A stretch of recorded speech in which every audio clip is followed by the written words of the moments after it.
माननीय अध्यक्ष महोदय, अब मैं अपने भाषण के भाग ख को पढ़ती हूँ।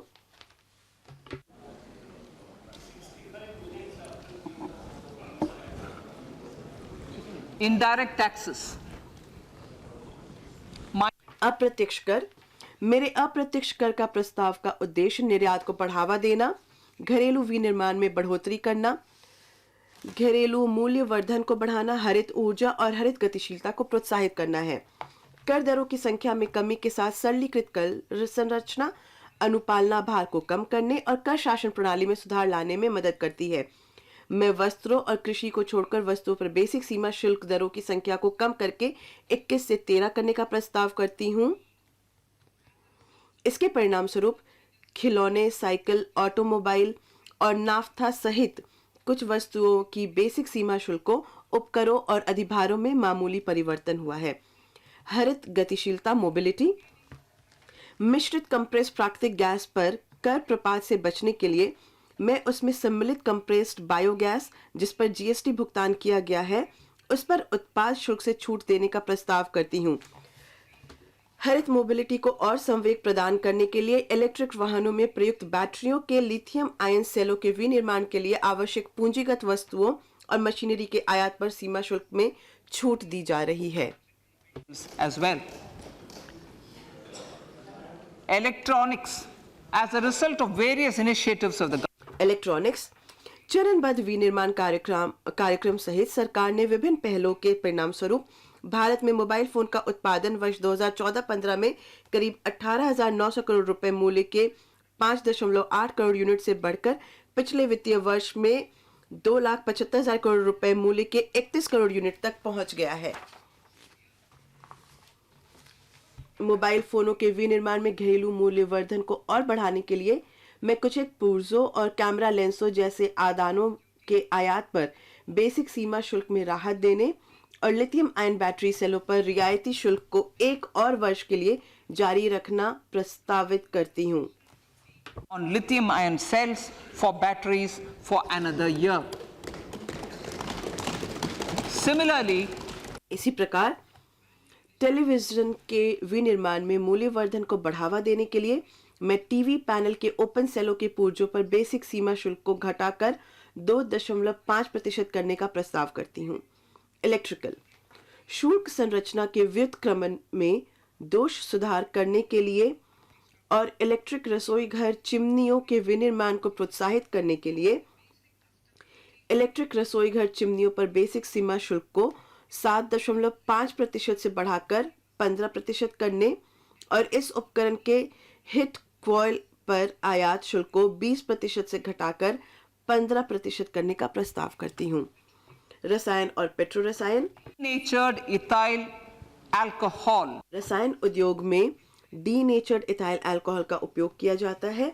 मैं इस पर बेसिक सीमा शुल्क में छूट देने का प्रस्ताव करती हूँ। इससे इथेनॉल मिशन कार्यक्रम में भी सहायता मिलेगी और ऊर्जा पारगमन के हमारे प्रयास सुगम होंगे। एसिड ग्रेड फ्लोस्पार पर बेसिक सीमा शुल्क को भी 5% से कम कर 2.5% किया जा रहा है ताकि घरेलू फ्लोरोकेमिकल्स उद्योग प्रतिस्पर्धा बना रहे। इसके अलावा एपीक्लोरोहाइड्रिन के विनिर्माण के लिए प्रयुक्त कच्चे ग्लिसरीन पर बेसिक सीमा शुल्क को 7.5% से कम कर 2.5% करने का प्रस्ताव किया गया है।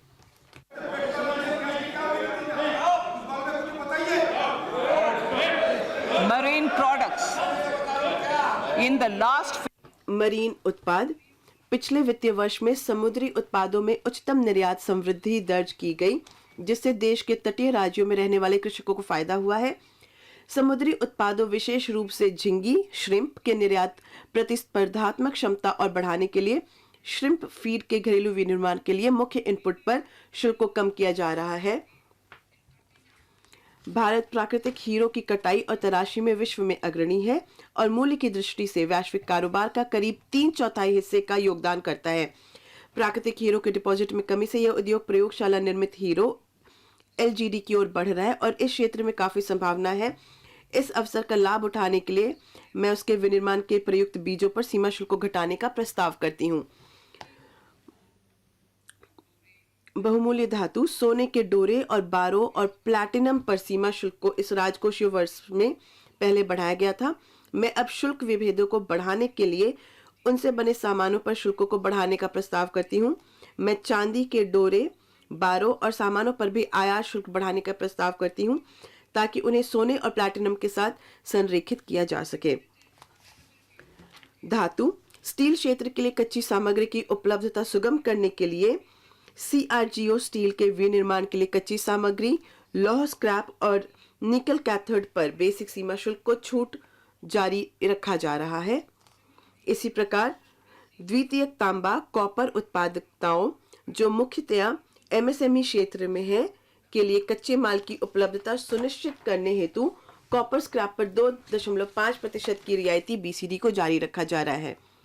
सम्मिश्रित रबड़ शुल्क की परिवंचना को रोकने के लिए सम्मिश्रित रबड़ पर बेसिक सीमा शुल्क को बढ़ाकर लेटेक्स को छोड़कर अन्य प्राकृतिक रबड़ के बराबर 10% से 25% या 30 रुपए प्रति किलोग्राम जो भी कम हो किया जा रहा है। Cigarettes, national calamity.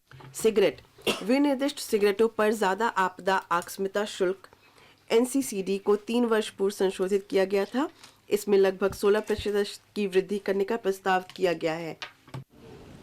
I now come to my direct tax proposals on प्रत्यक्ष कर माननीय अध्यक्ष महोदय, मैं अब प्रत्यक्ष कर प्रस्ताव पर आती हूँ। इन प्रस्तावों का उद्देश्य कर संरचना की निरंतरता और स्थिरता बनाए रखना, अनुपालना भार को कम करने के लिए विभिन्न प्रावधानों का और सरलीकरण और उन्हें युक्ति संगत बनाना, उद्यमिता की भावना को प्रोत्साहित करना और नागरिकों को कर राहत प्रदान करना है। आयकर विभाग अनुपालना को और आसान और निर्बाध बनाने के लिए करदाता सेवाओं में सुधार करने का सतत प्रयास करता है। हमारे करदाता पोर्टल को एक दिन में अधिकतम 72 लाख रिटर्न प्राप्त हुए हैं और इस पोर्टल ने इस वर्ष 6.5 करोड़ रिटर्न संसाधित किए हैं। औसत संसाधन अवधि को वित्तीय वर्ष 13-14 में 93 दिवस से घटाकर अब 16 दिवस कर दिया गया है और 45% रिटर्न 24 घंटे के अंदर संसाधित कर दिए गए थे। हम इसमें और सुधार करने का इरादा रखते हैं और करदाताओं की सुविधा हेतु अगली पीढ़ी के सामान्य IT रिटर्न फॉर्म लाने और साथ ही शिकायत निवारण तंत्र को और सुदृढ़ करने की योजना बना रहे हैं। MSME और पेशेवर MSME हमारी अर्थव्यवस्था की समृद्धि के इंजन हैं। 2 करोड़ रुपए तक के टर्नओवर वाले सूक्ष्म उद्यम और 50 लाख रुपए तक के टर्नओवर वाले कुछ पेशेवर प्रकल्पित कराधान का लाभ उठा सकते हैं। मैं इन सीमाओं को उन करदाताओं के लिए क्रमशः 3 करोड़ रुपए और 75 लाख रुपए तक बढ़ाने का प्रस्ताव करती हूं, जिनकी नकदी प्राप्तियां 5% से अधिक नहीं है। जिनकी नकदी प्राप्तियां 5% से अधिक नहीं है।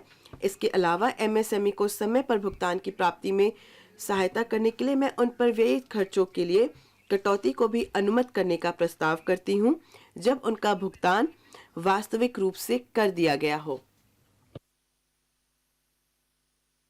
सहकारिता सहकारिता एक सराहनीय अवधारणा है। हमारे प्रधानमंत्री के सहकार से समृद्धि के लक्ष्य को साकार करने के लिए और सहकार की भावना को अमृतकाल की भावना से जोड़ने के उनके संकल्प की सिद्धि हेतु भाग क में प्रस्तावित उपायों के अतिरिक्त सहकारिता क्षेत्र के लिए मेरे पास कई प्रस्ताव हैं। प्रथमतः दिनांक 31/3/2024 तक विनिर्माण गतिविधियां शुरू करने वाली नई सहकारी समितियों को 15% की कम कॉर्पोरेट दर कर का लाभ मिलेगा, जैसा कि नई निर्माण कंपनियों को वर्तमान में मिलता है। द्वितीयतः मैं चीनी सहकारी समितियों को निर्धारण वर्ष 2016-17 की अवधि से पहले गन्ना किसानों को किए गए भुगतानों का व्यय के रूप में दावा करने के लिए एक अवसर प्रदान करने का प्रस्ताव करती हूं।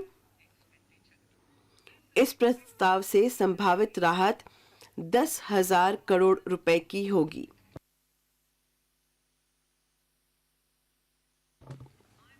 तृतीयतः मैं प्राथमिक कृषि सहकारी समितियों और प्राथमिक सहकारी कृषि एवं ग्रामीण विकास बैंकों को नकद में दिए गए जमा एवं ऋणों हेतु 2 लाख रुपए प्रति सदस्य की उच्चतर सीमा प्रदान करती हूँ। इसे दोहराती हूँ। तृतीयतः, मैं प्राथमिक कृषि सहकारी समितियों और प्राथमिक सहकारी कृषि एवं ग्रामीण विकास बैंकों को नकद में दिए गए जमा एवं ऋणों हेतु 2 लाख रुपए प्रति सदस्य की उच्चतर सीमा प्रदान करती हूँ।